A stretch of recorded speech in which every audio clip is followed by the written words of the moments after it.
330 participants, 87 universities, over 27 countries, 13 time zones, 7 challenges, and 1 goal. Now in its 6th year, MIT Energy Hack continues to bring together talented, dedicated, and innovative young minds from around the world.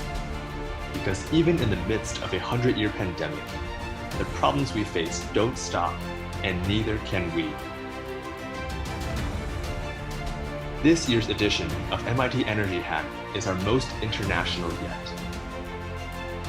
Spread across the world, our passion for energy and change bring us together. And even though we can't see each other face to face, we continue collaborating, meeting, and sparking those connections and ideas that will revolutionize energy and change our world. So thank you for joining us on this incredible journey. It is our honor to welcome you aboard. From Cambridge, Massachusetts. From Madison, Wisconsin. From Hong Kong. From Houston, Texas. From upstate New York. From Cambridge, Massachusetts. From Kapolei, Hawaii. From Cambridge, Massachusetts. From Los Angeles, California. From Medford, Massachusetts. From Philadelphia, Pennsylvania. From Cambridge, Massachusetts. Welcome. Welcome. Welcome. Welcome. Welcome. Welcome. Welcome. Welcome. Welcome to Energy Hack. All right. Want to say welcome, hackers. So climate change is one of the most crucial challenges facing humanity today. It is also one of the most complex. It touches all educational disciplines, from science to engineering to the humanities, and it requires the collaboration of many people in order to create real-world solutions that are applicable and equitable for all. Energy is very similar in this regard. The field of energy is fast-changing and broad-reaching. New technologies, human energy demands, and policies disrupt the industry every day. It is daunting sometimes to approach the field of energy, but it is also important. Just as everyone is a part of our global climate, everyone is a stakeholder in energy. As soon as we turn on a light or ride a car or heat our home, we are consuming energy. This weekend, we will examine the nexus of these two fields, climate change and energy. We must innovate our energy systems in order to combat climate change. Through our 2020 MIT Energy Hack themes of reliable and sustainable energy and efficient and sustainable cities, we hope you will enable humanity to stretch closer to both of these goals through this weekend of hacking. I also want to acknowledge that, for those of you tuning in, many of you are not at your universities. In fact, many of you have had to move home or relocate due to the pandemic. It has been a challenging and unprecedented time for everyone, and we recognize the difficulty of these changes in everyone's lives. When the MIT Energy Hack team started planning this event in June 2020, we did not know for certain what its final format would be. It was only after several rounds of ideation that we decided to continue with the original timeline and host an event in November, though in an all-new virtual format. Why did we decide to continue? We decided to continue because we believe in the global student energy community. We believe that this community, our community, is strong, is resilient, and is willing to push through challenging times. This spirit of dedication will enable us to become the brilliant energy leaders of tomorrow. As an event, we hope that MIT Energy Hack provides you with the concrete opportunity to continue collaboration, innovation, and learning even in this transformed collegiate landscape. However, this event is just one step in the process. Your dedication to exploring energy is clear both in your actions before the hackathon and will stay strong after the event. We encourage you to think of the hack as a next step in diving into this changing, complex, and essential field. Finally, I want to mention the 3 pillars that built our team vision for this year's all-virtual hackathon. To continue our legacy of exciting events, even in a virtual format, we focused on maximizing engagement, innovation, and impact. Through engagement, we have been able to create a hacker class that is the most global yet, with hackers from over 27 countries in 13 time zones. We also hosted Charge Day events where hackers could engage with sponsors and peers. Through innovation, we have been able to use online platforms to shift an in-person hackathon to a completely virtual format, while still keeping the core program the same. We are also proud of some of the innovative partnerships we have developed, including with speakers from MIT Energy and special sponsors. Finally, through impact, we hope that the opportunities from this event have a positive impact on all those involved, from students to sponsors to the organizing teams ourselves. We hope you enjoy this weekend as much as we have enjoyed planning it through both trying and triumphant times, and we hope this hackathon can provide lasting impact in energy innovation and the possibilities of virtual engagement. Thank you all for taking part in Energy Hack 2020. With that, I will turn it over to our corporate relations team to introduce our opening ceremony keynote speakers from St. Gobain and Chargepoint. Thanks, Kelly. So it is my pleasure to introduce the first keynote speaker for tonight, Todd Dinoa. Todd is the VP of Research and Development for CertainTeed, North America's leading brand of exterior and interior building products and a subsidiary of St. Gobain, one of the world's largest and oldest building products companies. With more than 20 years of experience in the field of construction, he oversees research and development for a wide variety of construction projects and building materials at CertainTeed, with a focus on sustainability, building science, and advanced material platforms. Todd has a PhD in chemical engineering from the Johns Hopkins University in Baltimore, Maryland, and a Bachelor of Science in Chemical Engineering from Worcester Polytechnic Institute in Worcester, Massachusetts. Todd, we are excited to have you. The floor is yours. Thank you very much. Can you hear me okay? Very happy to be here tonight. Very happy to be kicking off this wonderful event. Exciting, actually, challenges you put forth, specifically around energy and around sustainability. Okay, so I'm going to start off by just giving you a little bit of an introduction to St. Gobain, in terms of who we are as a company. You heard some aspects about us, but then focus a little bit about sustainability and what we, in the building material space and the construction space are trying to do to improve sustainability, both, for improving energy, but health and well-being as well. Okay, so a little bit introduction to St. Gobain Group. We're basically a large industrial company that designs and manufactures and distributes materials and solutions for the well-being of each of us in the future across many segments. It includes housing, buildings, a lot in the commercial building sector, transportation, healthcare, infrastructure, and many industrial applications. We focus a lot on comfort, comfort being when you work, live, or play in spaces, heal in hospitals, that you're in a comfortable environment. We bring that all the way to transportation as well. When you're actually in a car, you have comfort around you, good windshields and glazings and experiences.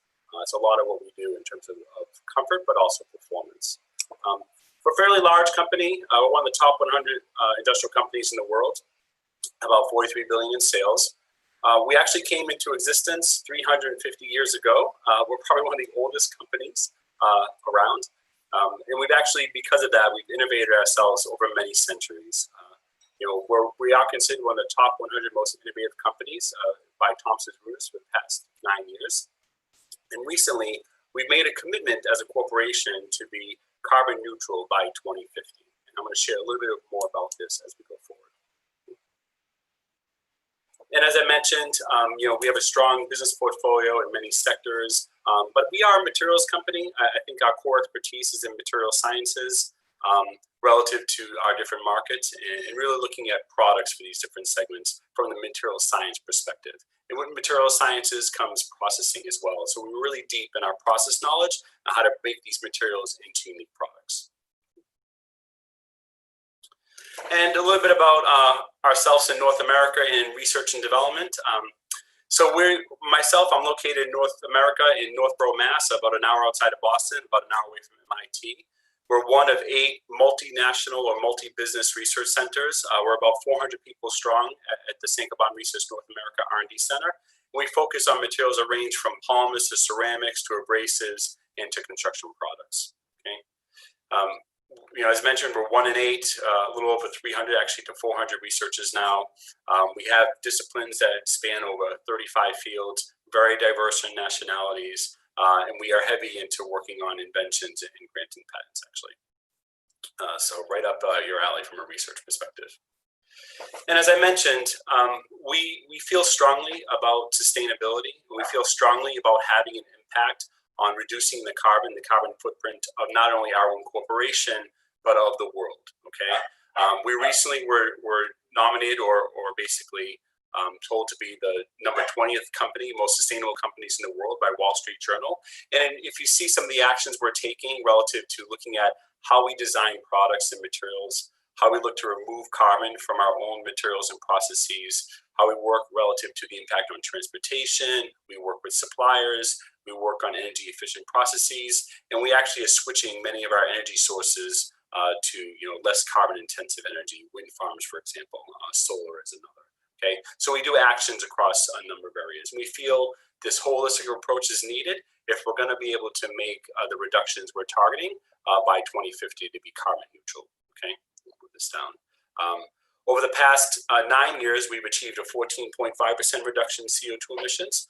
We want to get to 20% reduction by 2025 in the next 5 years, and then push for that net zero target. Okay, we actually do have an internal carbon price on how we make decisions and investments, specifically when we invest in processes or when we invest in R&D projects, so we can make sure that the products of the future have less carbon, less embodied carbon, or an impact on energy and emissions in our processes. Okay. And if you look at our portfolio, 60% of our products contribute directly, indirectly to reduction of CO2 emissions. So a lot of activity, and we're honored to have received that nomination from Wall Street Journal. Okay, so a little bit about this commitment to be net zero. So we recently in October signed a pledge, as part of the global impact, business ambition for 1.5C reduction. Really looking to be net zero, and again, we're trying to look at this in all aspects of what we do.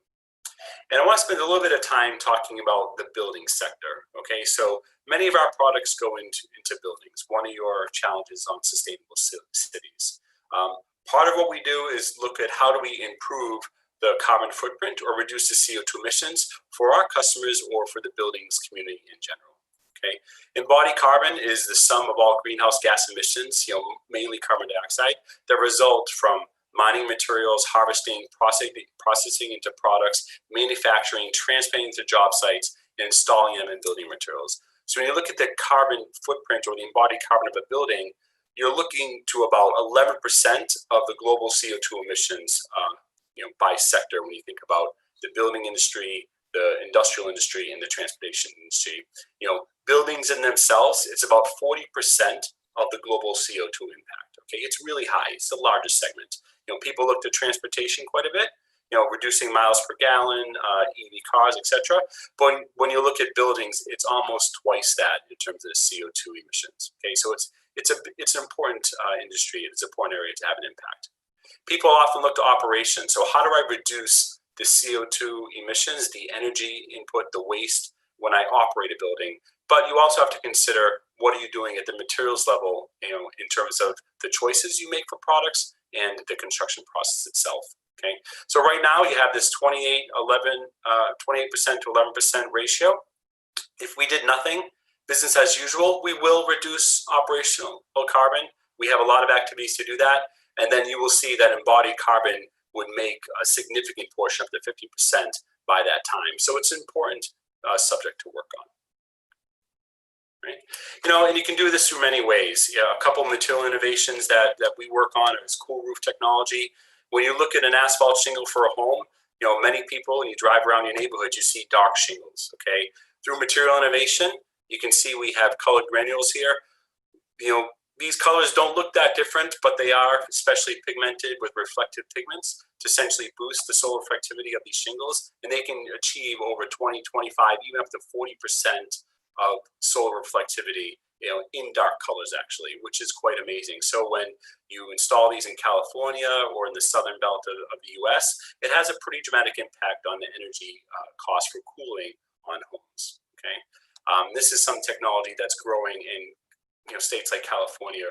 Actually have regulations in place now that require a minimum 20% in some cases of solar reflective shingles to be used on homes. Okay, another technology.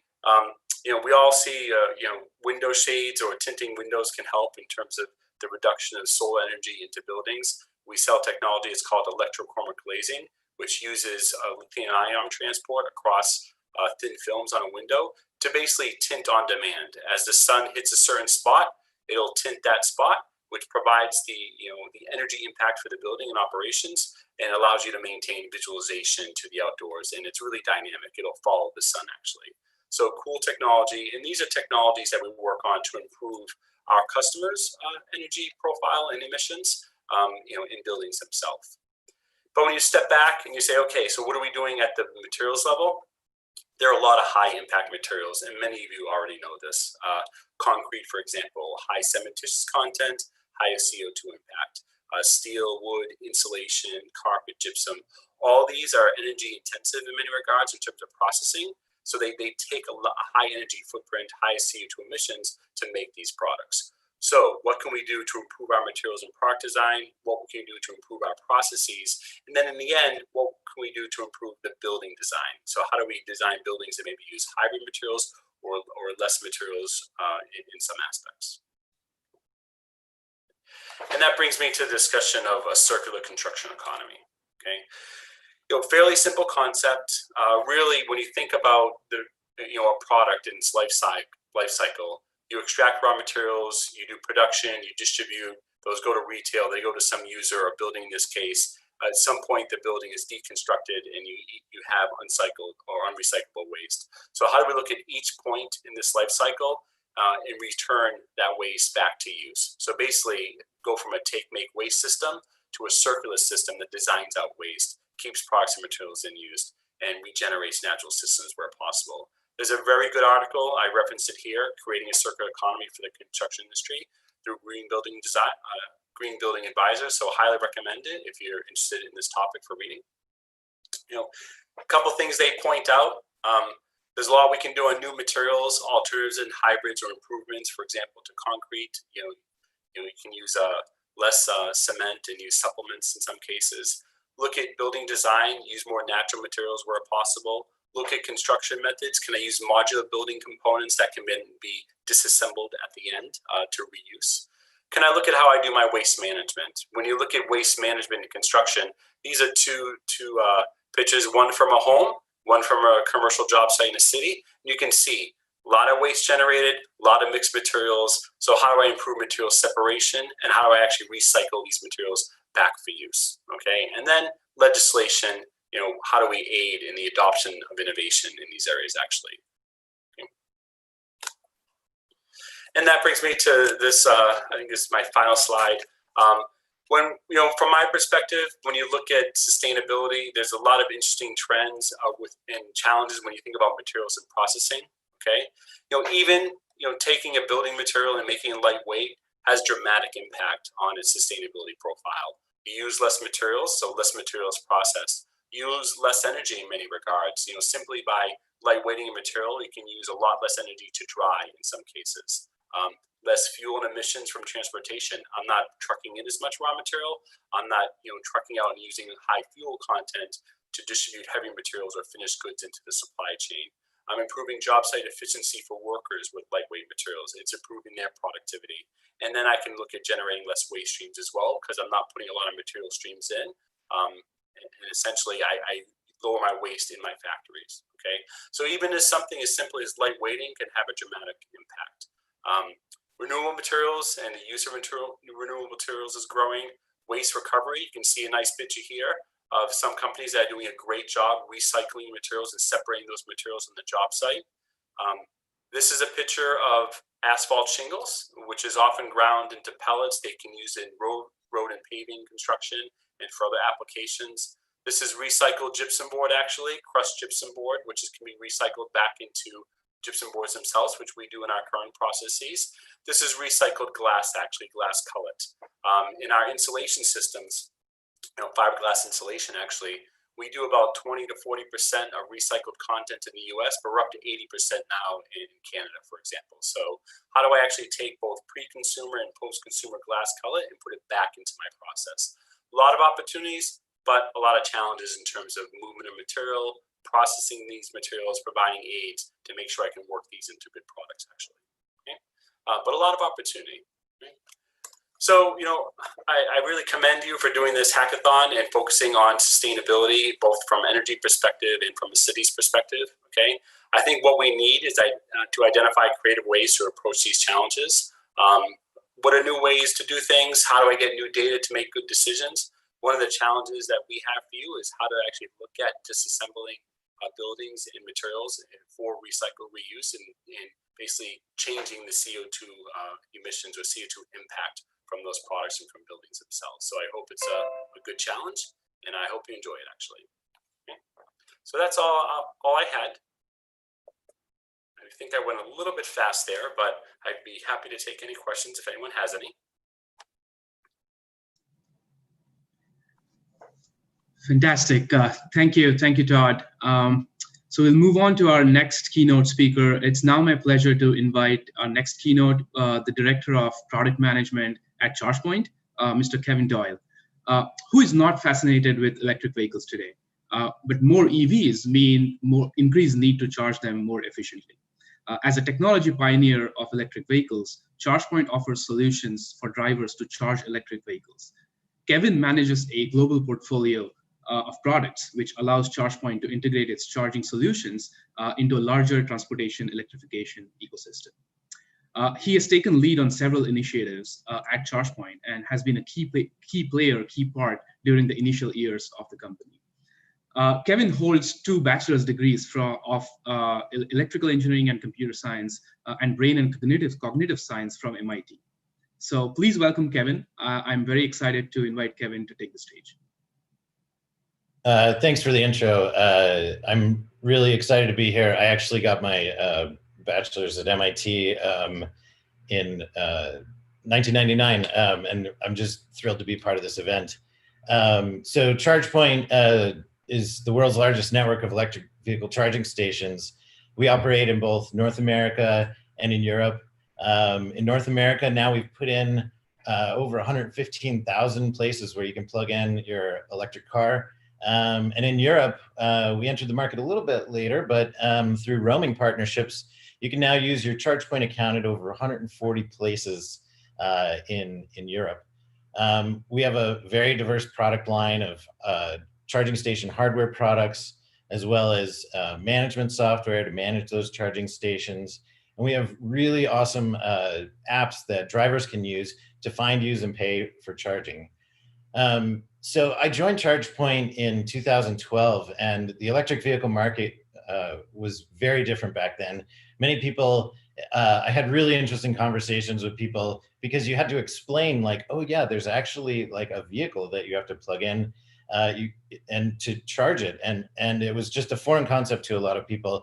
We were, I remember prepping for a CES show when I first joined the company. One of our marketing people told me a story that they were just at a trade show like a month before, and they were showing off a charging station with the cords. And somebody at the show said, is that like a new vacuum cleaner to, you know, like vacuum out your car? So obviously things have changed quite a bit. A lot of people know what an electric vehicle is now. I've held a number of different roles at Chargepoint. I've managed our commercial hardware. I worked on a program to integrate third-party charging stations onto our network. I've managed roaming partnerships with other networks. And now I manage a team that does integrations with automakers, with utilities, with fleets, with corporations, with giant numbers of charging stations across the country. So the EV industry has come a long way, and I've had a front row seat to watch it evolve, but we're only at the beginning. So the electric vehicle industry, as it's growing, is going to transform the entire transportation industry in a way that we won't even recognize it in 20 years. So vehicles are connected. All of them are communicating to the cloud these days. There's all kinds of new autonomous and self-driving technologies coming into the market, even driving assistance technologies. Cars are being shared more, or there's ride-hailing services. People are moving to public transit more. Delivery fleets are electrifying. And all of these things are all benefiting from electricity. So from going to electric, you know, a connected vehicle can communicate how much energy it needs before it arrives. An autonomous vehicle can pull up and self-align onto a wireless charging pad. Shared services, obviously, are helping the climate in cities by reducing the total number of cars, but then also electrifying, you get an even bigger effect of that. So every segment is electrifying. There are electric motorcycles on the road, and there are even 18-wheelers on the road today. So some analysts predict that the electric vehicle market will be so large in just 20 years that over half of the new vehicles, new light-duty vehicles that will be sold will be electric. And so they also predict from that we'll have around 550 million electric vehicles by then, which is over 1/3 of all light-duty vehicles in the world. So when I hear statistics like that, it makes me want to do math. So let's do some math here. So if by 2040, there are 500 million light-duty electric vehicles globally, and that doesn't even include buses, vans, trucks, boats, aircraft, and everything else with a combustion engine that will electrify over the next 20 years. That's a lot of vehicles out there. So an electric car, on average, consumes about 5,000 kilowatt hours per year. So let me put up an equation here, because I know all of you in this competition love equations. So at 5,000 kilowatt hours per year, and then you multiply that by 500 million vehicles that will be on the planet by then, that translates into 2.5 petawatt hours, or 2.5 times 10 to the 15 watt hours of energy that we're going to need in 2040 to fuel this transportation revolution. So let's put that in perspective in case your brain doesn't know how much a petawatt hour is. So a house in the United States on average consumes about 10,000 kilowatt hours per year. But that's actually really high in terms of a global average. In the UK, it's only about 4,000 kilowatt hours per year. So let's call it, an average house is somewhere around this same amount. So that means that in 20 years, we would add the same amount of load as 500 million new homes. Now, how many homes are in the world? There's actually about 1.2 billion houses in the world. So this is almost half of the entire number of houses. We'd have to have that much energy to supply for this transportation industry. That's a lot of new electricity capacity that we're going to have to put in to fuel this revolution. So many of you are going to spend your careers helping us figure out how to scale this grid in a sustainable way to transition away from fossil fuels. And it's going to be a gradual transition, right? It's not going to be the same in every part of the world or even in different parts of a state. So we know where these vehicles are going to charge. Chargepoint has a lot of experience helping drivers charge at home. We have a lot of great customers that have put in charging stations at the workplace for their employees. They'll charge when they're around town at shopping malls and baseball stadiums, when we ever get back to those.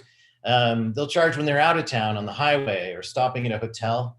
And the fleets are going to charge at depots.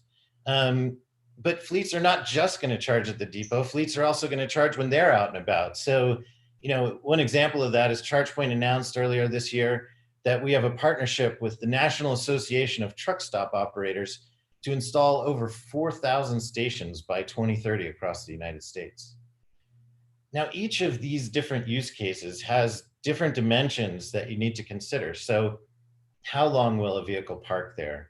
Is it going to be there for a quick stop? Are they going to be there overnight? Who owns the parking space? Who pays for the electricity? Is that going back to the driver, or is the business giving it away for free? How's the electricity generated? Do they have on-site solar in addition to their grid connection? How far away is the vehicle going to go on their journey? And then once they reach that point, how long are they going to stay at that stop in their journey? And the relationships between the drivers and the site owners can be very complex. You know, most businesses in at least the US, but I know in other parts of the world as well, don't even own the land where the parking spots are. So that's owned by some commercial real estate developer. So there's even complex relationships between the businesses and who owns the parking lots that serve those businesses. But electric vehicles actually present a very interesting opportunity. So if you think about it, most commuters only drive around 30 miles per day. And again, that's pre-COVID, whenever we get back to commuting. But new electric vehicles, and even some really cheap models like these sub $35,000 cars like the Hyundai Kona or the Chevy Bolt, they have a plus 200-mile range, 240-mile range. So there's a lot of extra range there in a given day if they're only driving 30 miles in a day. Most passenger cars are only parked around 23 hours per day, and fleet vehicles have long periods of downtime as well. So you don't always need a full battery. And what you can do is you can shift charging to different times of day, depending on where you are and where you plan to go next. So for example, at a workplace, people are there for about 8 hours. But if you've only driven 15 miles to work and your battery was full when you left home, then it's only going to take you less than an hour to charge up your car, even on a slower AC charger. So that presents a lot of opportunity to shift the charging for those employees to times when we might need to soak up extra solar and offset grid effects that might be not good for the environment. If you're home overnight, maybe you don't need to start charging as soon as you get home at 5 o'clock. You can wait and delay charging. And you know, the fast charge model, it's totally different than gas. Drivers don't go and fill up completely. Part of it is because the battery management system of vehicles slows down your charging when you hit about 80%. But also drivers typically, based on our data, sit only at a fast charge station for about 12 minutes. And then they move on so that they can go to some place where they're going to stay much longer and fill up their battery to 100%.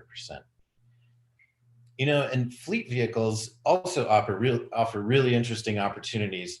They have well-defined schedules, and you can develop charging optimization systems that balance consumption with grid conditions. When the price of electricity is high, you may slow down the charging for your fleet vehicles and push it out to a time that would be more favorable for the grid.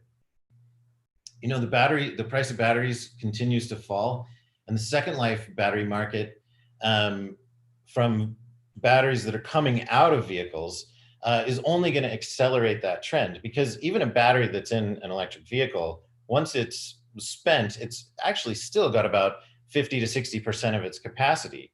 That's a lot of capacity that could be used. It's essentially like an aluminum can. It's already been paid for. Now you can reuse it, and that gives you, cheap on-site storage gives you even more flexibility of charging optimization. So the market trends are driving this metamorphosis. Battery prices are dropping. Global manufacturing is scaling up to build vehicles of all shapes and sizes. Renewable energy prices are falling. Solar is getting cheaper. Wind is getting cheaper. And we're seeing more development of hydroelectric and geothermal and other renewable resources. And the charging infrastructure is maturing and scaling to meet this demand. But again, because the installation of all these new generation technologies is going to take time, and it's going to be scattered, and it's going to be organic, we need intelligent systems to help reduce the cost first of installation. You don't want to necessarily install like a giant transformer or upgrade your electrical panel just because you want to charge some cars at your site. So we have a feature called panel sharing that lets you oversubscribe a panel, for example. You can install more capacity on an electrical panel than you have there, so that we manage, as cars come and go and cars finish charging, that we can reduce the amount of energy consumed by each vehicle to stay under a threshold so we don't pop a breaker or pop a transformer. And then you can extend that concept to you can extend that concept to even match that to time of use rates. So as electricity, let's say in the summertime, might be more expensive in the afternoon in hot climates. So from 4 to 6 p.m., maybe we reduce the total threshold for all vehicles. But if you split it out and only just charge everybody just a few amps less, at a few amps less, your charging time doesn't vary that much, right? Now, part of this is that you don't want to disrupt the driver experience. So driver experience is key. If you can't leave drivers stranded with an empty battery when they really need it, that will make people stop buying electric vehicles. So we build tools in to give users the ability to opt in or opt out of events where the utility may want to reduce charging levels. And really, ultimately, EV driving has to be better than driving a gas car. I can attest that it's way more fun to drive an electric car than it is to drive a gas car. And the other thing is you don't have to necessarily go out of your way to go to a gas station. When you leave your home or your apartment where you have charging, you're full, so you don't have to stop. And electric vehicles have a lot less service too, so they don't have oil changes. They have a lot fewer parts and a lot less heat, which means you don't have to go to the service center as often as you do with a combustion vehicle. The other thing we need to do to drive this industry forward is we need to use data to help us inform policy decisions, help the policymakers understand how electric vehicles are charged, that it's not all about necessarily fast charging, that there's a lot of other places where you can plug in. We need to help grid operators know where they need to expand next and where we're seeing larger numbers of electric vehicles. We need to inform the automakers what size battery really makes sense. On a commuter car, do you really need a 500-mile battery? And we also need to help people have a better public perception of electric vehicles by leveraging that data to educate them. And last, we need new business models to support this fueling infrastructure. So electric vehicle charging is very different than the gas model. People charge where they park. They top off when they can, and they charge enough to get to the next stop. They don't go out of their way to fuel up, and they have a full battery when they leave their home. So we've seen retailers put in charging to attract customers. We've seen employers put in charging to attract employees.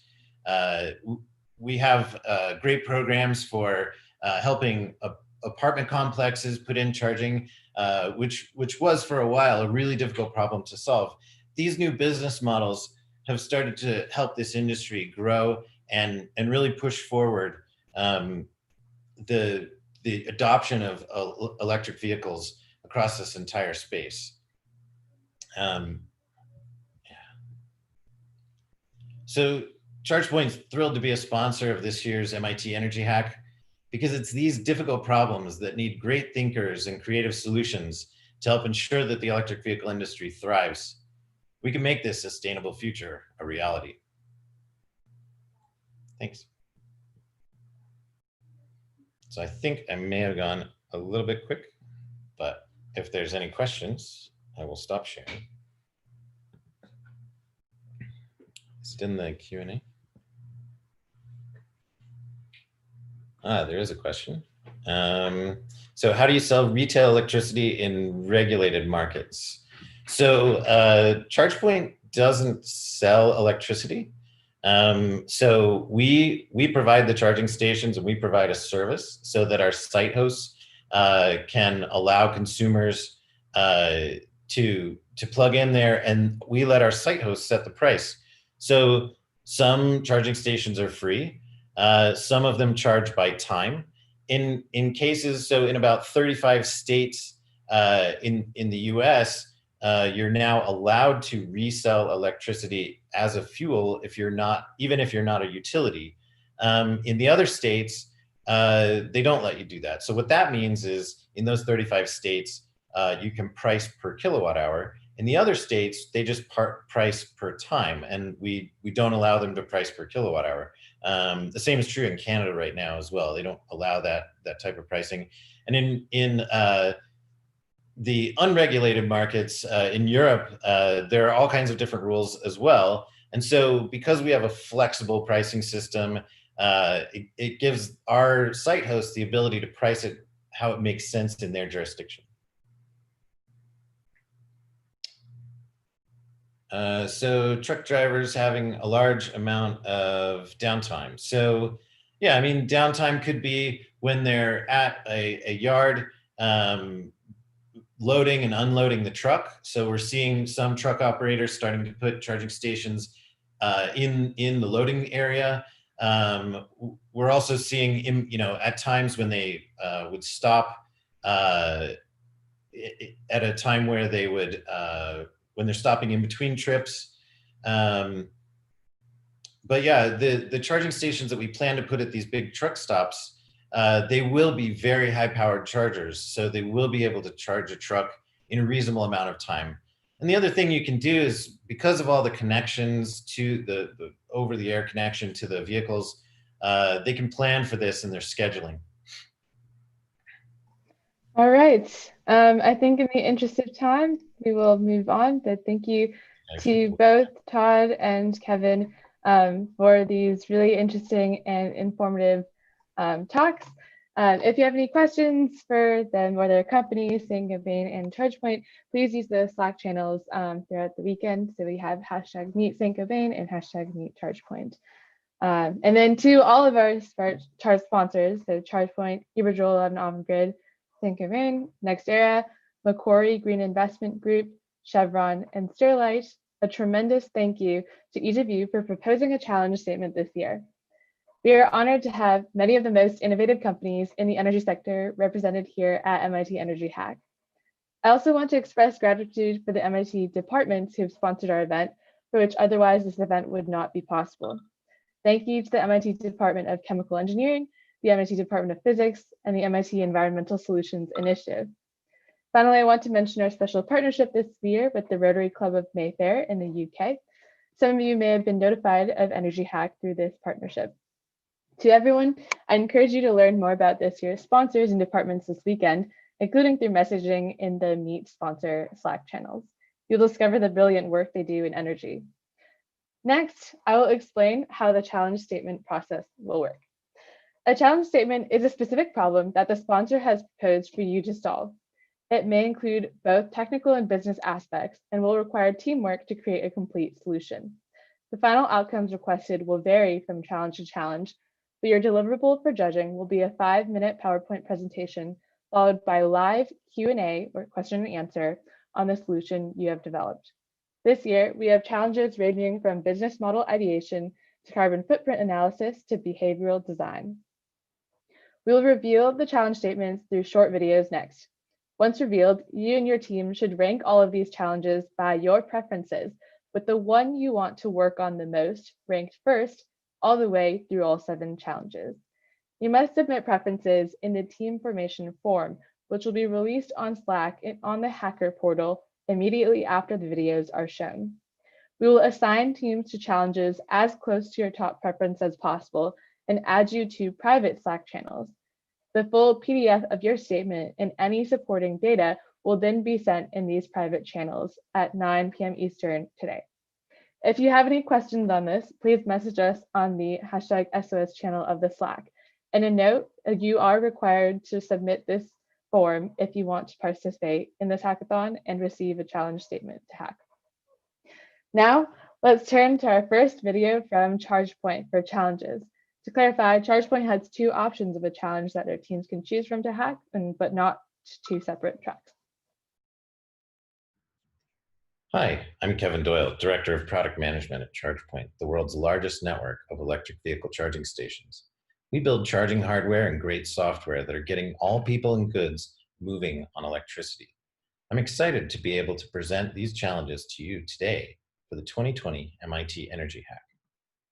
Every segment of the transportation industry is electrifying.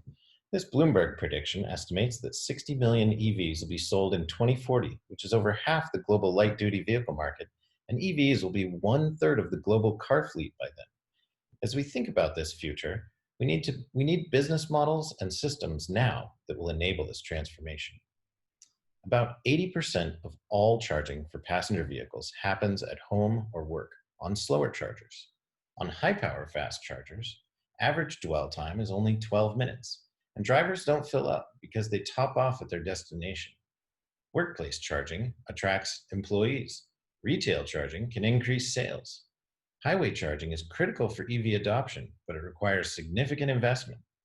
Thousands of companies have added EV charging to their parking lots, but the business models now are very different than how gas stations proliferated. In this first challenge, we want teams to develop scalable EV charging business models. Choose one or more use cases, such as highway fast charging, retail, or any vertical that you like. Take into consideration the various costs starting at installation all the way through to ongoing maintenance. Think about ownership models and how revenue will be structured. Don't forget to account for dwell time, consumer behavior, access to fleets, and other factors. We collect data on gigawatt hours of energy per year from millions of charging sessions every month performed by millions of drivers on the road, and the amount of data we collect is increasing. This data can help industry stakeholders plan for the future, but they need to be able to understand trends and how it can be used to define policies, design vehicles, optimize the grid, and install infrastructure to achieve sustainability goals. In this second challenge, teams will pick from one or more stakeholders that could benefit from EV charging data, such as policymakers, utilities, vehicle manufacturers, or others. Chargepoint can provide data and point you to some public data sources. Indicate how this information could be used by the stakeholders to inform their decisions. If we can't provide you with the data that you need in this limited time frame, describe what data you think you would need to support your models. That wraps up the presentations of the Chargepoint 2020 MIT Energy Hack Challenges. Thanks and good luck.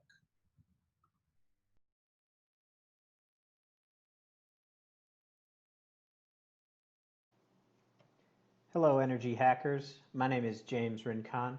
I'm the Corporate Innovation Lead at Avon Grid, and I'm happy to be here with you today for the 2020 MIT Energy Hack.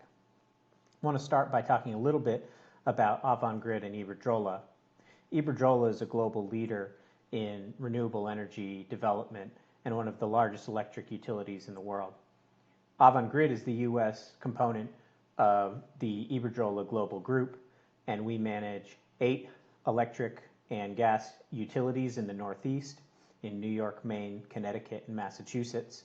And we're also the 3rd largest developer of utility scale wind energy in the country.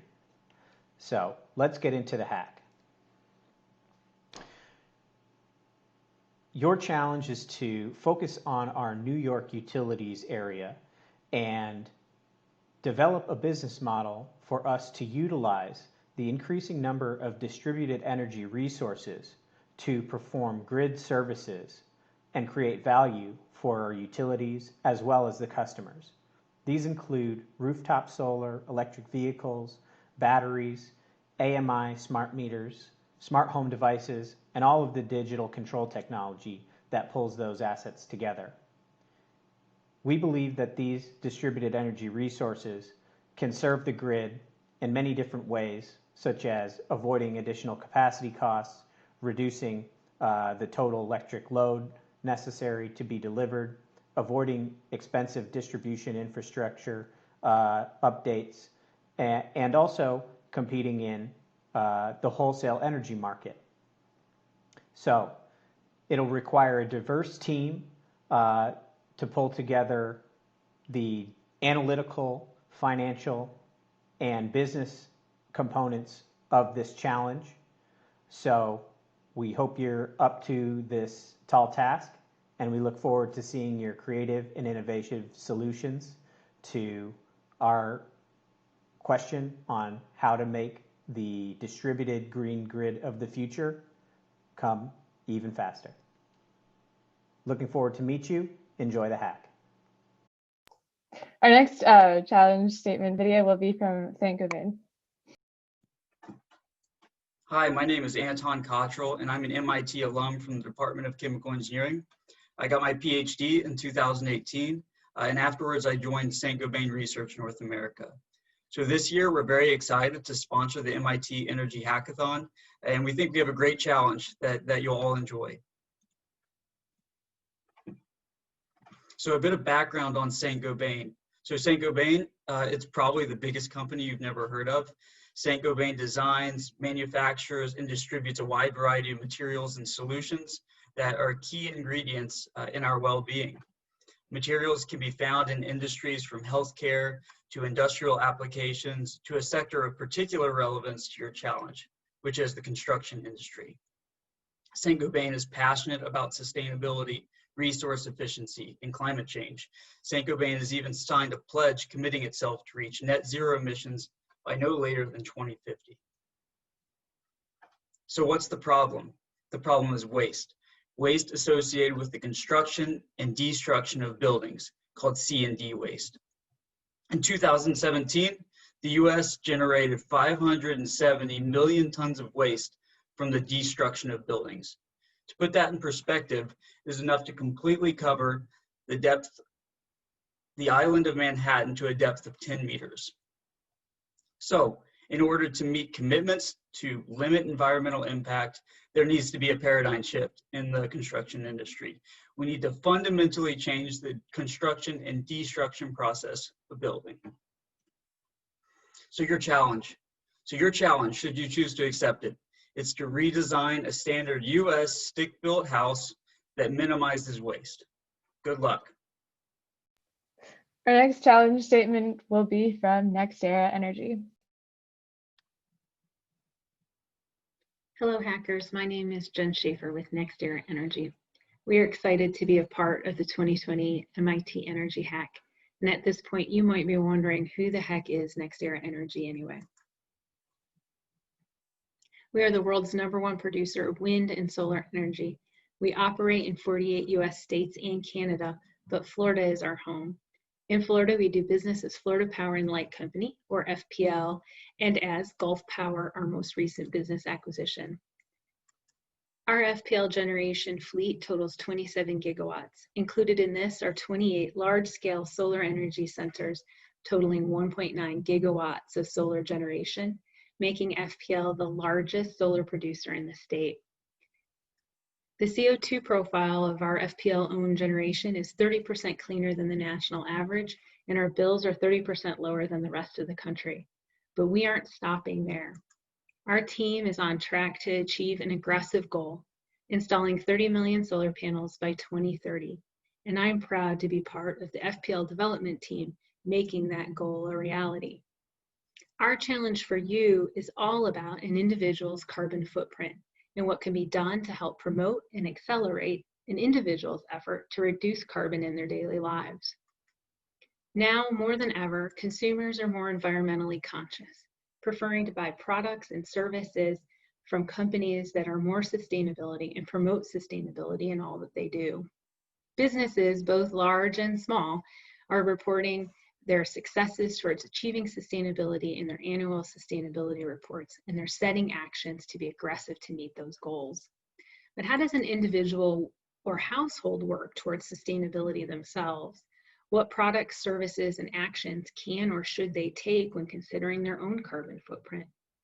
While a number of personal carbon footprint calculators are available online, none make comparisons of actions, products, and services that the consumer can implement to reduce carbon. So we're challenging you to build this mechanism, a mechanism that provides the user with transparency into their current carbon footprint, what they can do to reduce carbon in their day-to-day life, and finally, make recommendations how a utility such as ours can use this information to accelerate household carbon reduction through the products and services we provide. I look forward with working with all of you, and I can't wait to see how you hack this challenge. Good luck. Our next challenge statement will be from Macquarie's Green Investment Group. Hello, and welcome to the 2020 MIT Energy Hack. I'm Caleb Waugh, Vice President of Energy Technology at the Macquarie Capital Green Investment Group. At the Green Investment Group, our mission to accelerate the green transition underpins everything we do. We have over 450 staff working in more than 25 markets worldwide, with over 9 gigawatts of projects in operations and a 25 gigawatt pipeline of projects in development. The last 20 years of renewable investment has seen significant progress, with over 4 trillion invested worldwide and renewable assets like solar and wind reaching cost parity and even beating traditional thermal resources. The challenge of the next 20 years will largely be about building grids based on these intermittent resources that can achieve carbon neutrality and meet supply and demand constraints in real time, all the while still maintaining grid stability, reliability, and resiliency. For wholesale electricity markets, where energy is traded on an hourly or sub-hourly basis, the challenge of maintaining an attractive investment environment while building the grid of the future will be a complex one. Investing in traditional renewable resources like PV, solar, and wind, as well as new asset classes like energy storage, may create new challenges due to significant merchant revenue exposure from participating in these markets and limited guaranteed revenue. Propose your solution to the challenge of reducing merchant revenue risk for renewable and energy storage assets participating in wholesale electricity markets, accounting for the market fundamentals and risks we've identified in the problem statement. Consider a broad range of solutions for how the challenge of renewable investment in wholesale energy markets can be addressed, such as, but not limited to, changes in market design and structure, policy and regulation, hedging mechanisms or tolling arrangements, or other technologies or financial structures. Think big, think bold, and be creative, and convince investors why they should finance your solution and help us accelerate the green transition. Great. Our next statement will be from Chevron. Hello, my name is Jane Reed, and I'm very excited to be here virtually at the MIT Energy Hack 2020.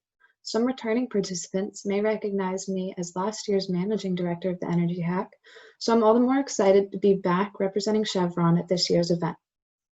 I'm looking forward to seeing all the creative solutions that you all come up with to this year's problem statements.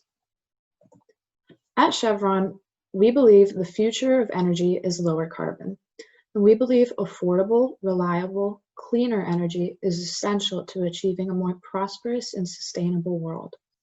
Oil and natural gas have a vital role to play in any global transition to a lower carbon economy. Reducing the carbon intensity of the energy billions of people rely on every day is a tremendous opportunity to advance the global net zero ambitions of the Paris Agreement. Chevron focuses on the following areas to address the energy transition and climate change. 1, lowering carbon intensity cost efficiently. 2, increasing use of renewables in support of our business. And 3, investing in the future by targeting breakthrough technologies. One of the most recent initiatives related to our second focus area is the Lost Hills Solar Project. Thanks to California's sunshine, San Joaquin Valley Business Unit is reducing carbon dioxide emissions associated with oil production at the Lost Hills oil field. The solar project, completed in April 2020, is expected to provide 80% of the power needs to the Lost Hills oil field. The project is among the largest solar electric systems in California's net energy metering program. This is 75,000 megawatt hours of solar power produced annually, with 20 megawatt hours of battery capacity being added later on. Before the batteries are installed, any excess electricity generated during the hours of peak production will also be returned to the grid. So where do you come in this? Well, your assignment will be twofold. 1, we'd like you to determine the greatest contributors to emissions in Lost Hills prior to the Lost Hills Solar Project, and thus the impact of the solar project. Secondly, we'd like you to identify a plan for next steps in continuing to reduce the carbon intensity of operations in the Lost Hills oil field quickly and cost efficiently. Ideally, we would like to see an overview of where we started in terms of emissions, where we are now, and where we can expect to be after your strategy, in what amount of time, and at what cost. I hope you're up to the challenge, and good luck. The next challenge statement will be from Sterlite Power.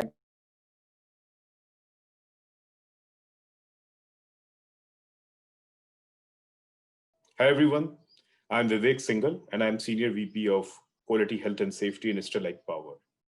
Sterlite Power is a leading global developer of power transmission infrastructure with projects in India and Brazil.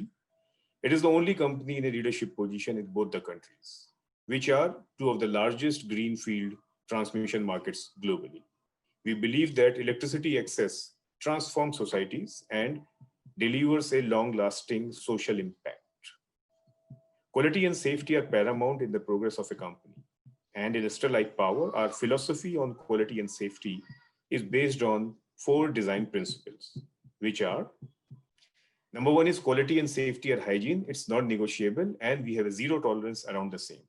Number 2 is differentiated positioning to guarantee reliable assets and becoming company of choice through ensuring first-time right quality and safe place to work to offer to everyone associated with the company. Number 3 is clarity of ownership of quality and safety between functions and operations. Number 4 is guiding principle to measure performance of quality and safety on lead and lag elements on global standards. Moving to the background and the challenge statement. In our context, the projects we execute are in the remote locations and are linear in nature, where we have a constraint of having continuous supervision around the same. The major risk we have in these situations are the occurrence of serious quality defects and the creation of unsafe conditions leading to fatalities and safety incidents at site. For our project teams, it is not possible to stand at work all the time to observe the work, and this COVID-19 pandemic situation has made this even more challenging for us. We have done the detailed root cause analysis of past quality defects and the safety incidences. And it is not any hardware issue which is the cause. Rather, it actually boils down to the behavior of the people engaged in the execution of the work. The quality and the safety would be poor, even if a person is standing at the last mile exhibits a poor behavior. And this is the gap we have identified here. To avoid quality defects and safety incidences, we are interested to understand, analyze, and correct the behavior. And that is the challenge statement we have for you. I'm excited to see what kind of a digital, technological, and cost competitive solutions you guys are going to offer to me. All the best.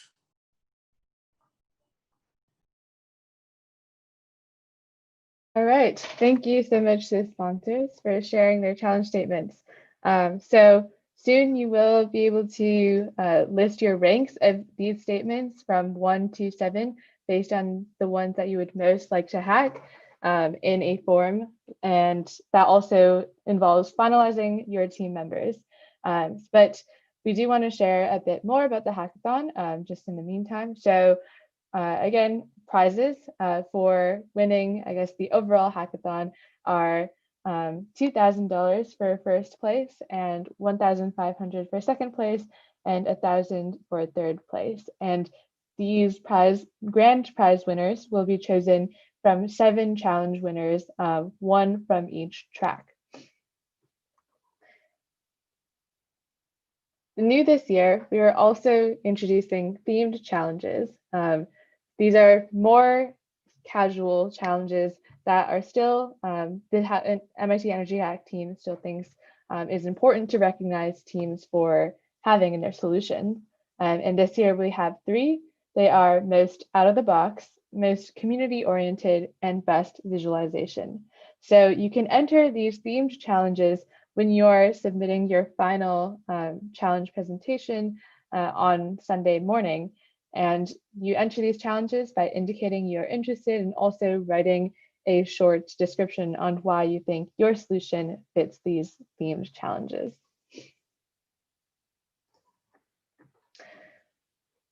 All right, I think we did end a bit early, but you can look ahead to the form being released for team registration and challenge preferences, and a reminder that this form is due at 8:30 p.m.